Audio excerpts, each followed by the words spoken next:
So welcome.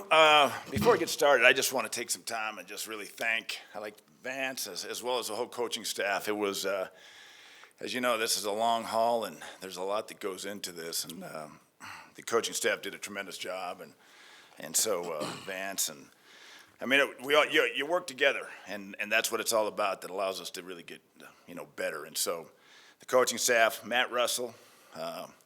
Tremendous job, is great at what he does, and so Matt's been tremendous. Tom Heckert also, our pro director, was tremendous, as well as A.J. Durso, Jordan Dizon, and Brian Stark, our national scout, that, they did a tremendous job, as well as our scouts. And the scouts are the ones that are out on the road.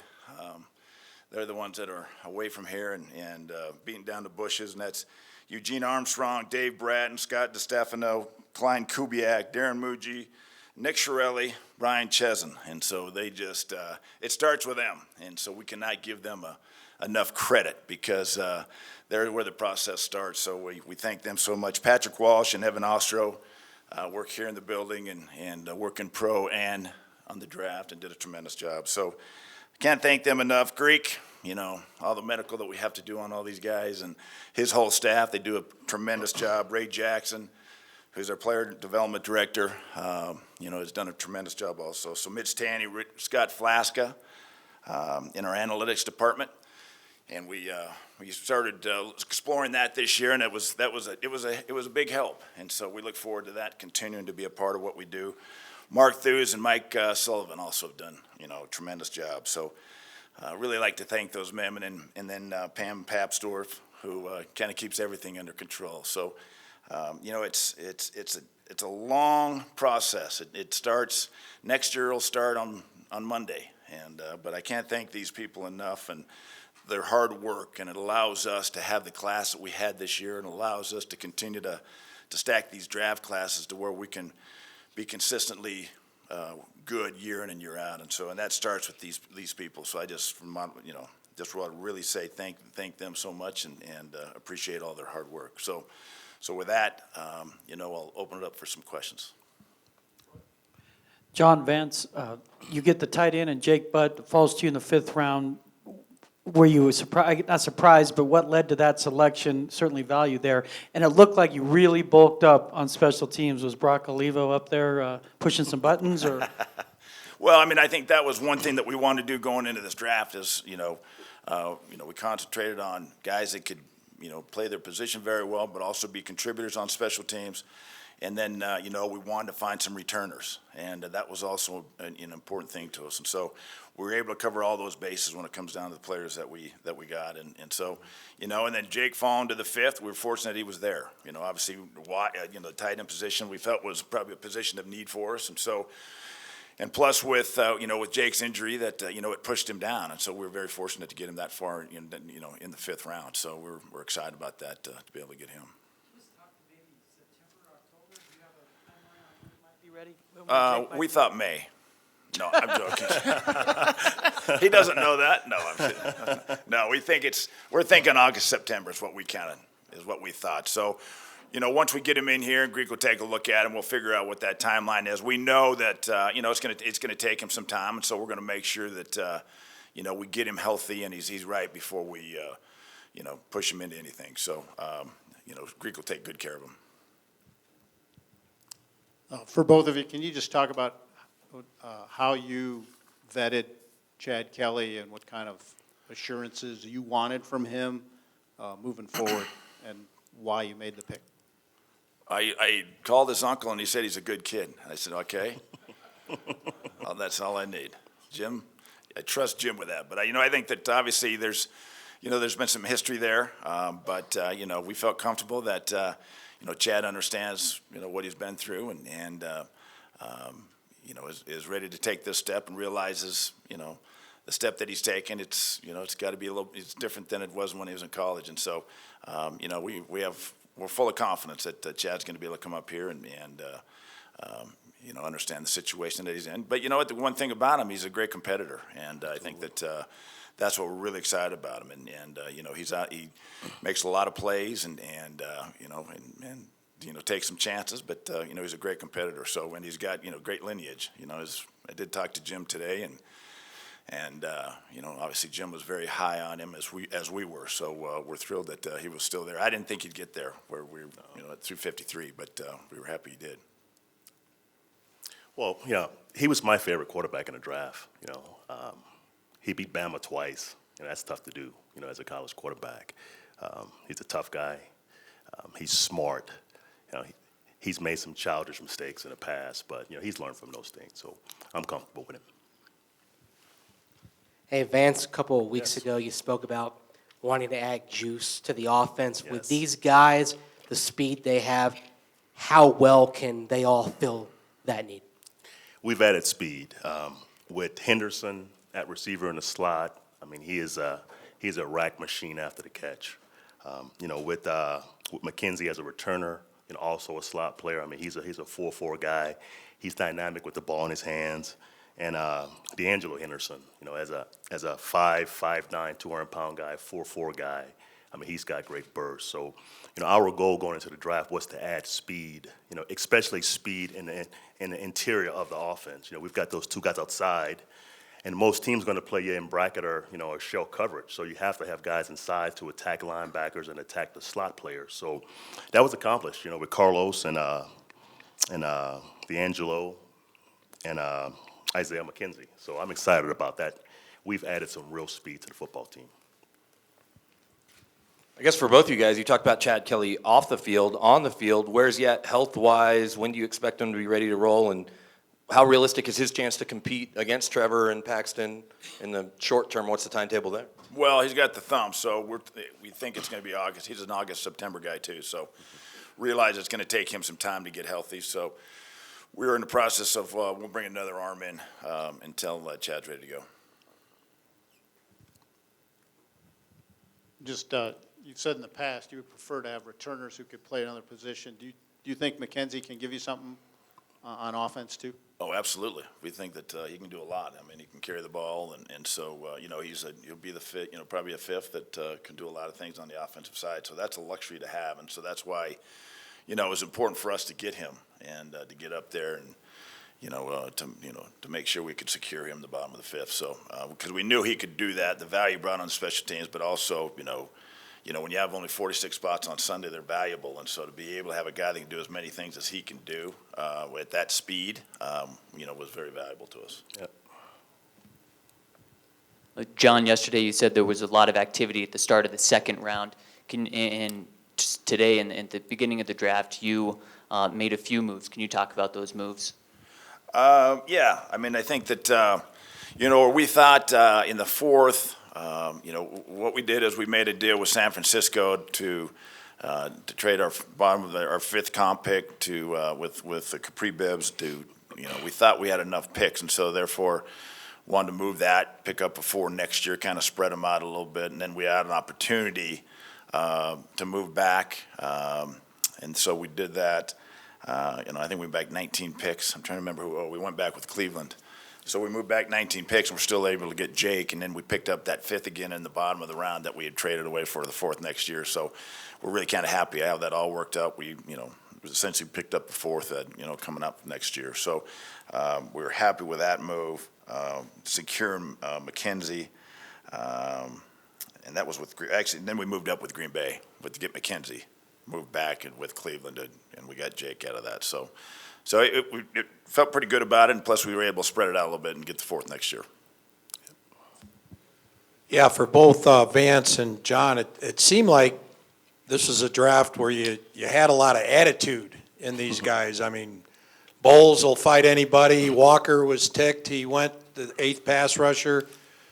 Chad Kelly, the quarterback, mixes it up. I mean, Is that a trait that maybe you were looking for in guys? Absolutely. I mean, you want guys who love to play and hate to lose, and these 8 guys we picked this weekend, all fall in that category. I mean, they want to win, they hate to lose, and they're tough guys, but all good kids, so we're excited about that. But it's an attitude game, and you have to acquire guys with those attitudes. You can't hope, that players have that. You have to go find those guys with that certain attitude. Yeah, do you think you get all the undrafteds today? Yeah, yeah, we're working on it now. So anticipate being at 90 here before too long. Yeah. And you said you would add another quarterback? Yeah, For we'll the add another first- one. Yeah, because Chad won't be ready. Okay. So yeah, we'll add another quarterback and until Chad's ready. John or Vance, with the guys that you drafted today, is the message out to Cody Latimer and Benny Fowler that, hey, those jobs are completely open for competition? What kind of message did you send to those guys today? Well, it's for every player, on our football team, every job, it's always open. Between OTAs and training camp, it's a competition. Everyone's fighting for their jobs, and it's the NFL. It's our sign over here. Iron sharpens iron, so it's all about competition here. So every year we're going to acquire players to make our team better. And if they can't make our team better, that means the guys we had already, are good enough. So it's important to bring in guys every year, to make guys compete for their jobs every year. That's important. And I think everyone's aware what the NFL, obviously that happens every year, and there's a draft every year. And so, I mean, anybody that's been associated with the NFL or plays in the NFL as a player or even a coach, everyone understands that, it's what you do each year. And, there's always competition there, and there's always somebody trying to take your job. So, that's what, makes the NFL the NFL. And it's why we want great competitors, because if we get great competitors, that we'll get the best out of them. John, last year Gotsis. This year you had two guys with knee issues. Is there a greater confidence here in the training staff than you think around the league? Well, obviously I've got a tremendous amount of respect for Greek, and he, especially with him working on me for 16 years. So no, he knows me inside and out. So that's why, what he tells me, I believe. And so, when you look at it, we got Butt, and then with Chad. I mean, I think sometimes you have to take, if they're hurt and you think they're good players, and Jake's not even close to the 5th round if he's not hurt.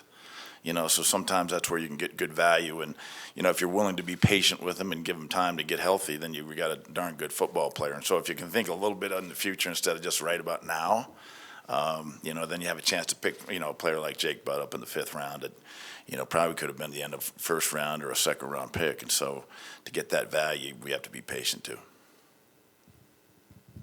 This is for both Vance and John. A couple years ago, Dante Fowler and Jeff Hireman here got hurt right at the rookie mini camp. And Vance, I know Goose did a little something different. Can you just speak to your philosophy of what you'll do in the next couple weeks, integrating these guys in slowly? And John, could you also address kind of that shift in philosophy there? We're going to have a rookie orientation a week from Thursday, and it's not going to be all football. It's going to be more just helping guys get acclimated, to the NFL. More meetings, some lifting, some running, but not a full-scale, team practice. So in my opinion, it's tough for guys to train for the combine, for 3 months, and then show up and have a full football practice. That's when guys get hurt. So we're going to bring them in, have meetings, lift them, run them, but not have a full-fledged practice. And that should help guys, kind of get accustomed to what we're doing, and then that Monday go right into phase 2 with our veterans. So it keeps guys healthy, and it allows guys to come in and relax and kind of get accustomed, to what we're doing, as far as football. John, you trade Bibbs. What went into that? And do you see D'Angelo Henderson, competing to make a team?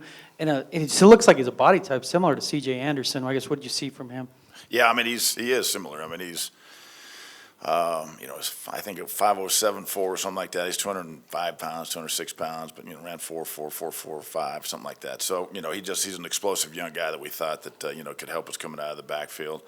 It was a good opportunity. The Niners were interested in Capri, so, it was a good opportunity for Capri to go out there and because they wanted him to. And so, it was a good opportunity for everybody. So, and we were able to get D'Angelo in the 6th that, we could replace them with. And then we'll probably work on another CFA as far as a running back. But feel good about where we are in the running back position. For both of you guys, talking about Jake Butt, do you see him as a tight end, as a guy who can be both the Y and the F, as John, you mentioned on Monday? Yes, obviously, again, if he wasn't hurt, guys, he would have been a top 2 round guy. But as an inline blocker, he's very efficient. He's got great ball skills, great route runner. He was awesome in the red zone, for Michigan last 2 or 3 years. So, yes, absolutely. He can be a Y or a move guy for you, and that makes him valuable.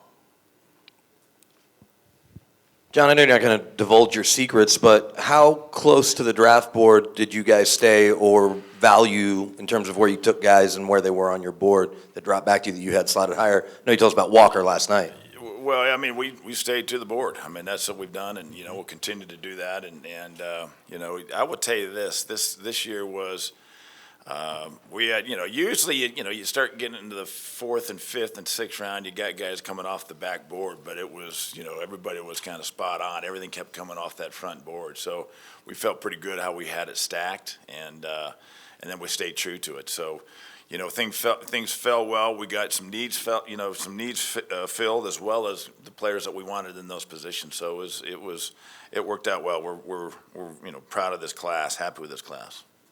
I was just curious, how does it impact your decisions when you see a guy may have transferred? Is that something you factor in to want to know what happened? If a guy's transferred? If he goes from one school to another, does that impact your decisions at all? Well, it doesn't. We just find out why. Those always go through the interview process and find out why somebody's transferred. So obviously, it's not. You'd probably rather not see it, but there's a lot of situations that guys have to transfer, and it's not of their own doing, or it's not. It's might be a situation where it's definitely the best thing for them. So to be able to dig in why they transferred, and usually that settles it one way or the other. In getting Jake, when he is healthy, what does that mean for Jeff Hireman and the rest of the tight ends too? It means he's going to have to compete.